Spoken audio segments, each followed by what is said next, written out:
and it's the 6th of February. I'm Mandy from Kent in England. And I'm Stephen from Dallas, Texas. And we're going to be talking about Trump's acquittal today, or exoneration, which is absolutely marvelous news. Have you got a video about this? I do. It was good news, but quite frankly, it's no big surprise. I wish I could. Has been acquitted by the Senate of obstructing Congress and abusing the power of his office as president. The vote brings to an end only the third presidential impeachment trial in US history and comes as the president is in the early days of his re-election campaign. Senators, how say you? Is the respondent, Donald John Trump, guilty or not guilty? A question which Congress has wrestled with for 2 months. The impeachment drama had reached its final act, but the ending had long been predicted. Mr. Casey, guilty. Mr. Cassidy. Mr. Cassidy, not guilty. 2/3 of senators needed to vote to convict the president of abuse of power and obstruction of Congress, but they failed to get even a simple majority. It is therefore ordered and adjudged that the said Donald John Trump be, and he is hereby, acquitted of the charges in said articles. But there was one notable dissenter from the president's party, the man who was his predecessor as the Republican nominee. The president's purpose was personal and political. Accordingly, the president is guilty of an appalling abuse of public trust. Corrupting an election. What a trick. Would you pause this for a minute, please? Is he and destructive violation of one's oath of office that I can imagine?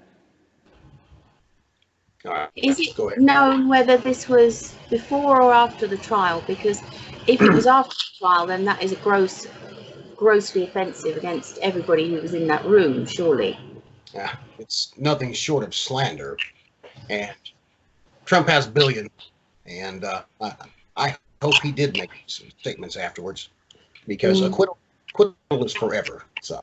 Yes, exactly. But that, you know, to say that, to stand there and say that, if he said it after the trial, apart from anything else, it's just a blatant lie, because that decision is final and absolute. So, you know, surely Trump has got to get rid of him now. I mean, I know he was Mr.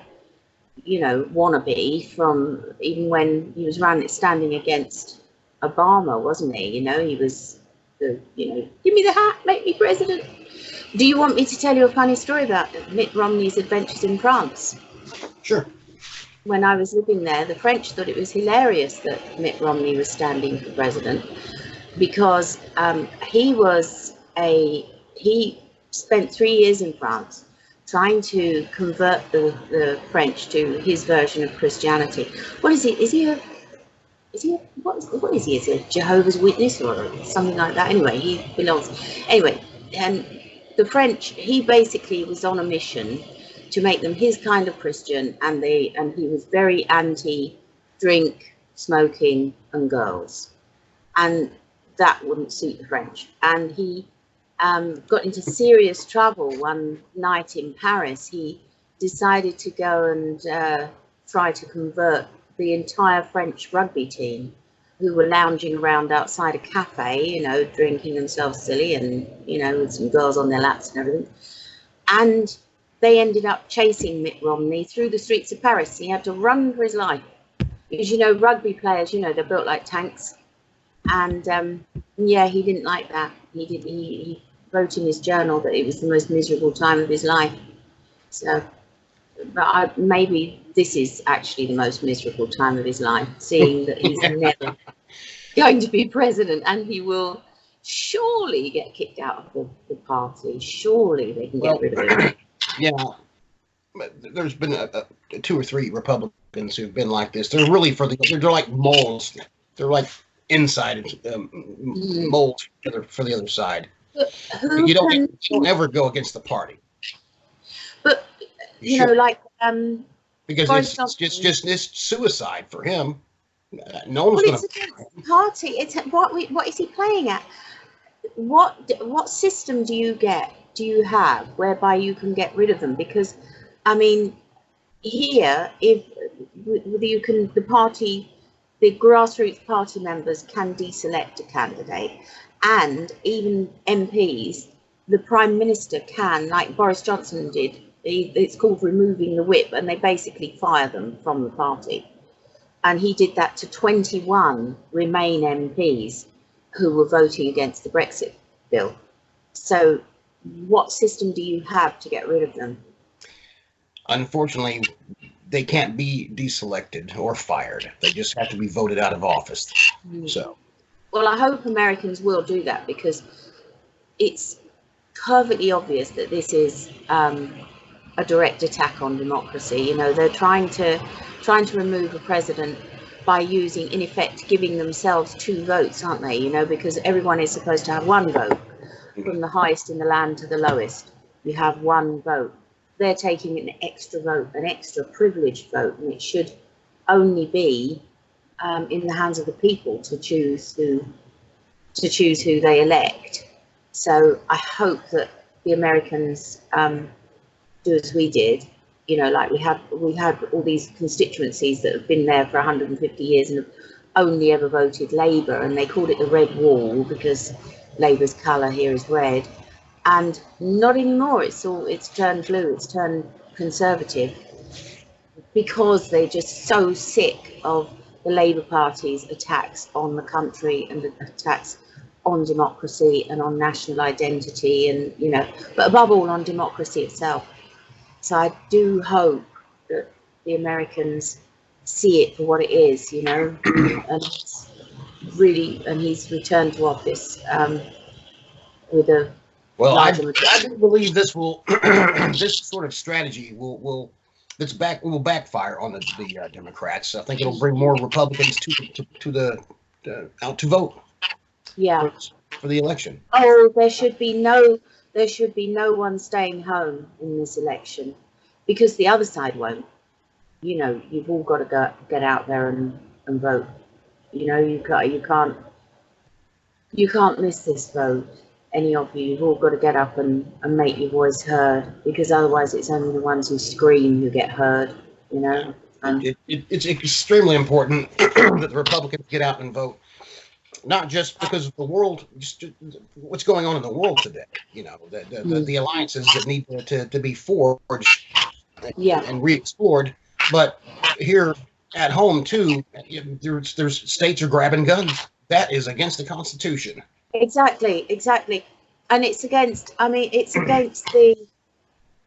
it's a direct, like, this is an attack on democracy. The gun grab is an attack on a really vital part of your national identity. You know, things become part of your national identity. It's like us in the NHS. If anyone, it was built on rubble from, you know, bombed out buildings when we're bankrupt and everything, and we've guarded it ever since. And the Conservative governments too. It's not just, it was Churchill's idea, and it would be political suicide to take that away, to attack that.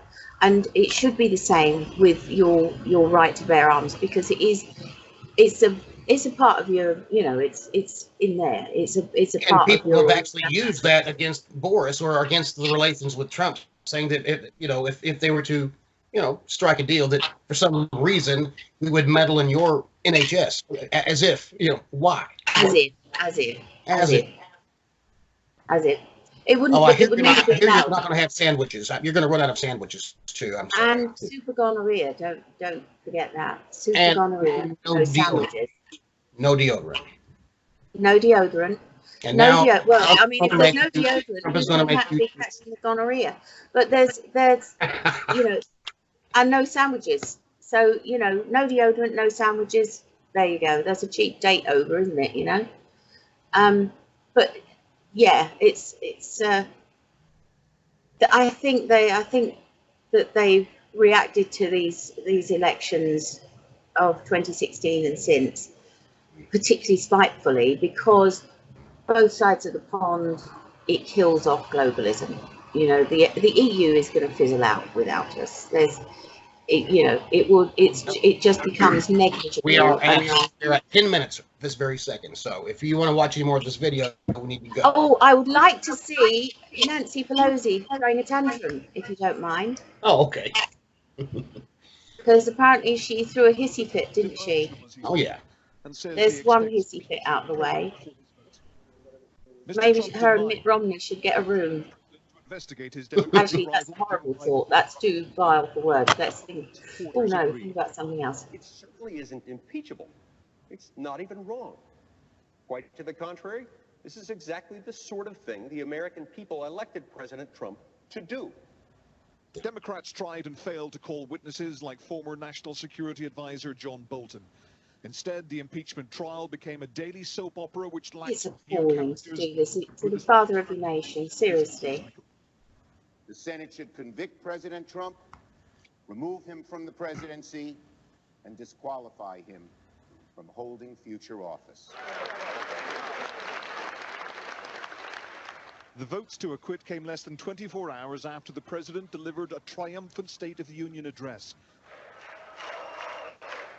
saying the economy has never been stronger and bringing his supporters to their feet.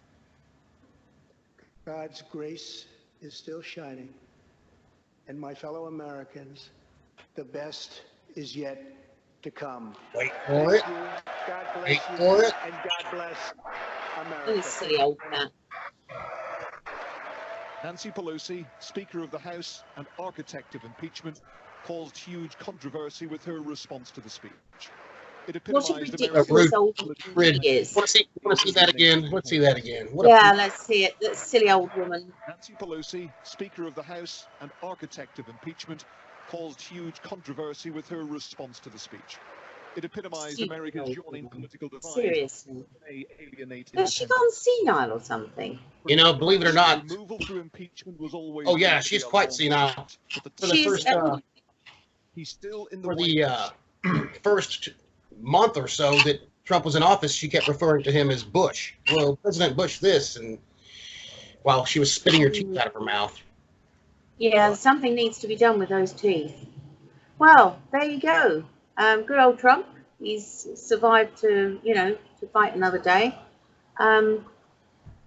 Just hope he stays there, and I hope that the Americans turn out in droves and vote for him again. They will. I mean, we will. This was nothing more than a smear campaign led by the Democrats. Yeah. And there's Soros. George Soros has got his money all. It's not just over there. He's meddling in our affairs too. Oh, he likes to create chaos. He said that he makes money off chaos. So that's what he does. And he just tries to stir chaos. But after 4 years of being attacked and being talked down and sneered at, and and with your democracy belittled, surely it's time to follow the old girl across the pond and make a stand. Make a stand for democracy itself. No matter what party you usually vote for, make that stand by saying, we will not be ignored, we will not be talked down to, we will not be called deplorables or have our country disrespected around the world, because that's what they do. They actually talk down America across the world. Anyway, I think we've come to we're about at our limit, aren't we? We are at our limit. So we'll be back soon with more videos, and we hope you like this one. And signing off. Have a good Thursday.